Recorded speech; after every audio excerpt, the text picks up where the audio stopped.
16th day of the month of Mar Cheshvan, and we have the schus of learning Maseches Pesachim, getting towards the end of the parak. We are on Nun Vav Amud Beis today, and we're going to start 3 lines up from the bottom of Nun Vav Amud Aleph. I'm going to send the link over here so that everybody can follow along. And there we go. And bottom of the page on Daf Nun Vav Amud Aleph, it says the Gemara asking the question. Rabbi Yehuda had told us there was a difference between Michu Behem Chachamim and Beratzon Chachamim, where the Chachamim protested something, or the Chachamim didn't protest, but it wasn't with their consent. And it says the Gemara 3 lines from the bottom of the page. Did Rabbi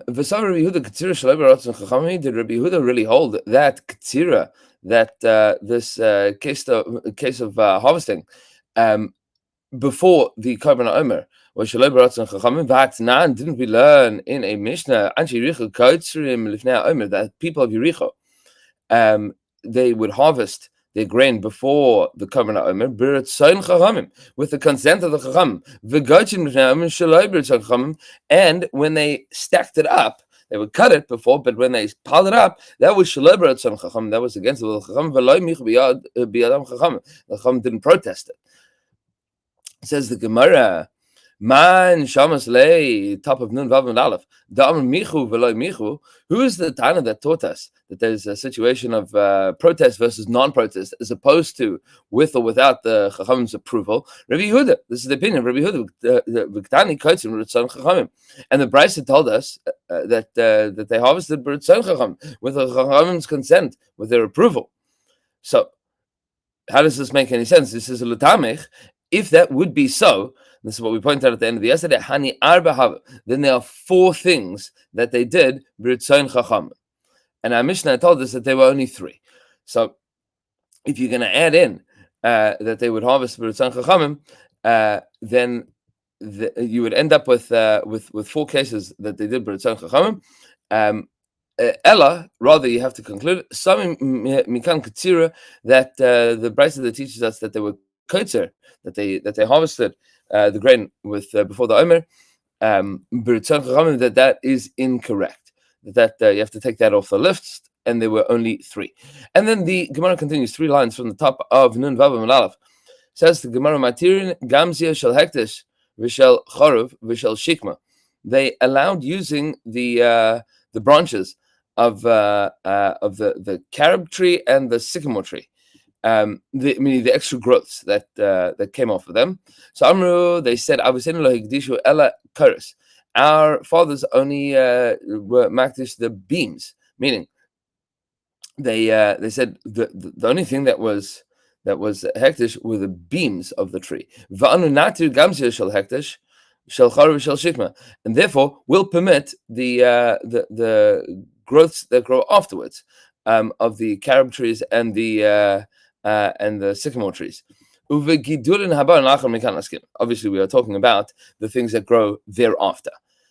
And they hold like the opinion that says that there is no me'ilah, that there is no violation of me'ilah when it comes to the growths that grow from previously cut branches. There is the opinion of the Chachamim that that is not called me'ilah. The Rabbanan that disagreed with Anshe Yericho, they said no de me'ilah leka. It's true that there is a valid opinion that says there's no me'ilah here, isura mi'aika, but it's still aser, meaning just the fact that you haven't violated an isur me'ilah on a level of daraisa, it doesn't tell you that this is allowed to be done, and lich'ara, that would be an isur on a level of Rabbanan. Says the Gemara, Paratzis, that they would make holes in their fences so that the Aniyim could come and they could get the fruit during fruit that had fallen from the tree on Shabbos and Yantav. So Amar Ula tells us, Amar Reb Shimon Lakish, the name of Reb Shimon Lakish, Machlokes b'shel Machbedos. There's a Machlokes in Chazal with regards to the Machbedos, the big branches of the tree. The Rabbanan hold Gazrin and Shem Ya'ala v'Yitlash. The Chachamim are concerned maybe you're going to go up and cut things. The Anshi Yericho Sabrin, the Anshi Yericho held that we're not concerned that you're going to go up and you are going to harvest. Aval b'shel kipin, b'shel bein hakipin, but those that are between the branches that are lower down on the tree, divrei hakol mutter. Everybody agrees that would be mutter. Meaning, there's a machlokes between the Chachamim and the Anshe Yericho with regards to the upper branches. The lower branches, everybody holds that those are mutter to collect dates from. So Rashi here tells us, b'shel bein hakipim, versus b'shel machbedos. So Rashi says, b'shel machbedos, we're talking about kapos tomorrow. We're talking about the date palms. The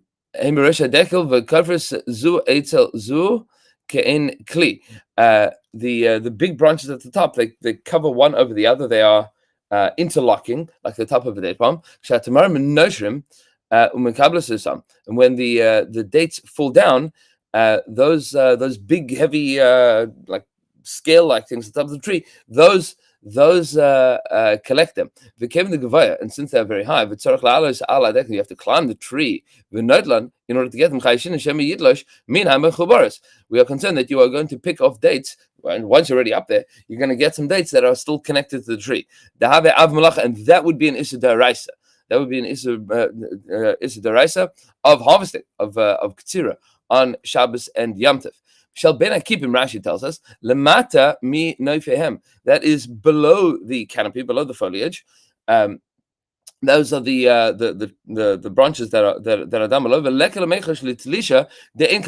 And you don't have to be concerned that you're going to pull anything off the tree, because there isn't anything that low on the tree that is still attached. It's still as a bunch of dates.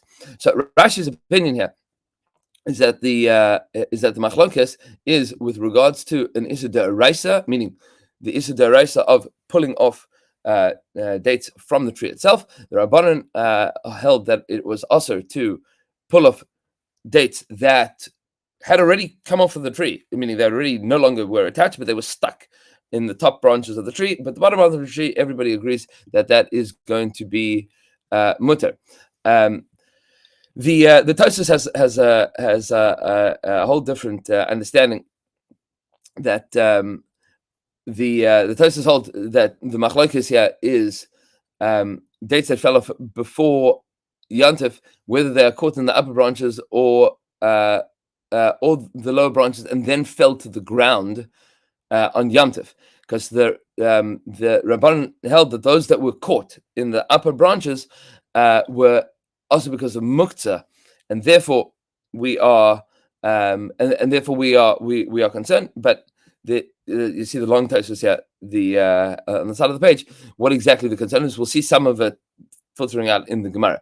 But going along with Rashi's with Rashi's mahalach here, is that the top branches are a problem, because you might end up picking something off of the tree.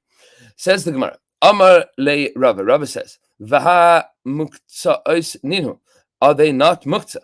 Meaning, according to Shittas Rashi, what's the concern? They are muktzah because they are attached to the tree before Shabbos, when Shabbos and Yom Tov begins. So it is muktzah. Says the Gemara, who says that they're muktzah? They are no longer attached to the tree. They're stuck in the tree. You can't get them. But if you have birds, if you have ravens, then you could get them. Says the Gemara, hold up a second. Something that is prepared, ready for a person to use for Shabbos and Yom Tov, is not ready for dogs to use. What does that mean? That we'll see in a second. This is the Tanan, as the Mishnah teaches us. Rabbi Yehuda says, if an animal wasn't dead already on Erev Shabbos, asura, it is muktzah. Lefi she'ena min hamuchan, because it is not prepared. Meaning, an animal that is alive on Erev Shabbos is alive. You can't eat it then. And if it drops dead on Shabbos morning, you cannot now go and feed it to your dog, because it was not muchan, it wasn't prepared from Erev Shabbos. Meaning the pasuk says, with regards to nevela, lekelev tashlichon, so you can throw it to the dog, as we learned a few Prakimiga. If it's not mukhan, it's not ready, then it is muktzah. That's the opposite. It's very important to point out that the opposite of muktzah is mukhan. Either it is not ready for Shabbos use, or it is ready and prepared for Shabbos use. So says the Gemara, mukhan la'arvim having mukhan adam. So how can you say that there's something that is mukhan la'arvim if it is ready for ravens to eat? Then all of a sudden you can climb the tree and you can eat it. That's not called mukhan for you. The fact that it's mukhan for a person does not mean that it is mukhan for a dog, and the fact that it is mukhan for a raven doesn't mean that it's mukhan for a person. Mukhan has different usages depending on who you are. Amalei, so he says back to them, that is correct. Mukhan le'adam le'havim mukhan le'klavim. It's true that which is ready and prepared for a person is not ready for a dog. Because whatever is fitting for a person, he doesn't put out of his mind to think that I'm going to give this to the dog. Meaning, if the animal is alive and well, he doesn't believe that he might want to shech that animal on Yom Tov and eat it. That would be mutter. But if it drops dead, he would not be able to give it to his dog.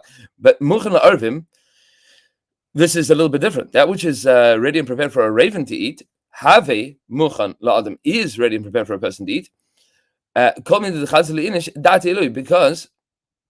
anything that a person could eat, he is thinking about. So stam das of a person is anything that I have that is already edible to me, I can eat. And the fact that it is only accessible to a raven at the moment, that it does not mean that it's not something that I would eat.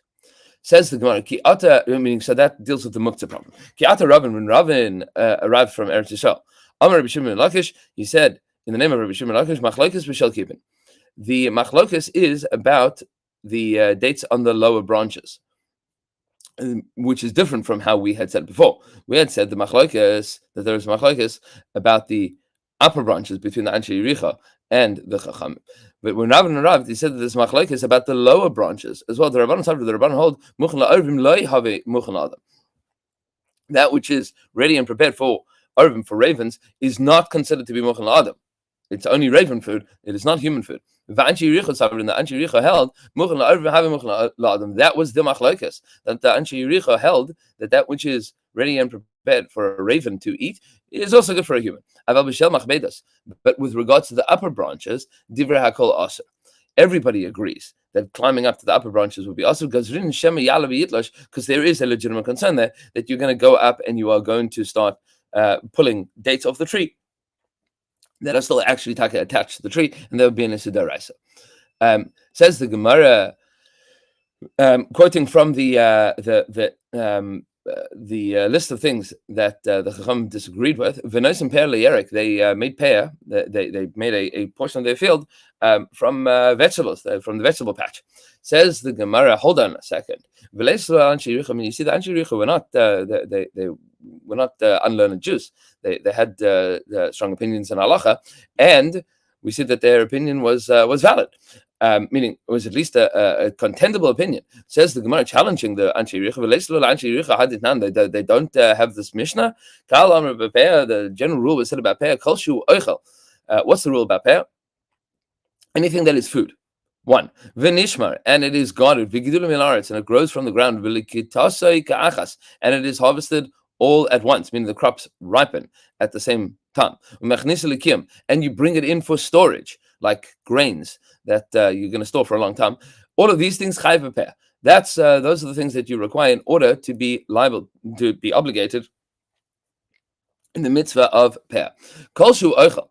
So let's go through the list and see what is excluded. Kolshu oichel, we said everything that is food, prat lisvichei satim v'kotza, excludes things that Rashi points out here, things that were very hard, kinds of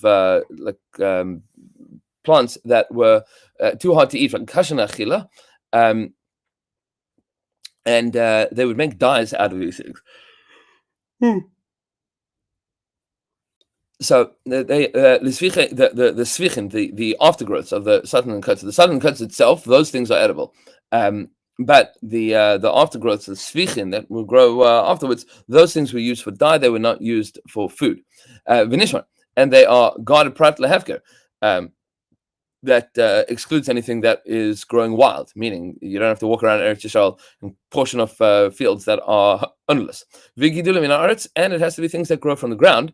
Prat l'kimem u pitras, that excludes mushrooms and truffles, which are fungi. They don't they grow on the ground, but they are not sustained from the ground. They are sustained from the air. And they're all harvested at once. Prat l'te'enim, that excludes figs, that the fig season is not a one-time harvest; it's throughout the season. And you bring in for storage. Prat le'yarek, that's the exception here. Prat le'yarek, you don't bring in vegetables to be stored. Vegetables don't get stored, meaning nobody brings in a cabbage and puts it into the storehouse. It's not going to last. It's going to wilt. So Amar Rabbi Yehuda, Amar Rav, says Rabbi Yehuda, in the name of Rav, what are we talking about? We're talking about the tops of the turnips.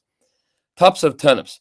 Rashi says here, Rashi lift this is ale halefes. Al yedei ha'imahos. They would bring in the turnip leaves together with the turnips. They brought it in together with something else, meaning the turnips. Root vegetables can be stored for a long period of time. The turnips can be stored. Their leaves are not necessarily going to be stored.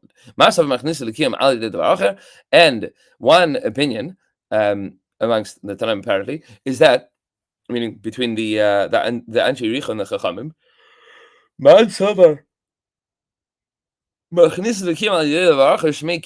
that if you bring it in together with something else, meaning if you bring in the turnip leaves together with the turnips, that is called kiyum. That is called storage. And clearly the Chachamim, the opinion of the Chachamim that disagreed, held loishmei kiyum. It is not called bringing it in for storage, because it itself is not something that can be stored. And Be'ez Hashem Yisbarach, we will continue with the next brayso of the Tana Rabban at the bottom of the page.